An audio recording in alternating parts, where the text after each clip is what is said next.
चवंदा आहिनि हिकु ॻोठ में हिकु वॾो शैतान माण्हू रहंदो हो।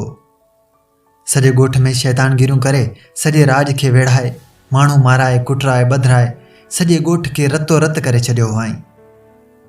जॾहिं मरण कंधीअ ते अची पहुतो त सॼे ॻोठ वारनि खे घुराए चवणु लॻो, मूं सॼी हयाती तव्हां ॻोठ वारनि सां ॾाढायूं नाजाइज़ियूं कयूं आहिनि, सो महिरबानी करे जॾहिं आऊं मरां त मुंहिंजे लाश खे ॻोठ जे ॿाहिरियां वण में टंगे मुंहिंजे मथां पत्थर ऐं सिरोटा जूता वसाया वञनि त जीअं मुंहिंजा गुनाह बख़्श थी वञनि।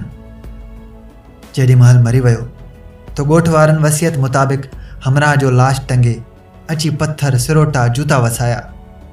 पुलिस खे ख़बर पई त सो अची सॼे ॻोठ वारनि खे ॿधी थाणे ते खणी विया त उहा हमराह खे पत्थर सिरोटा जूता हणी करे मारियो आहे।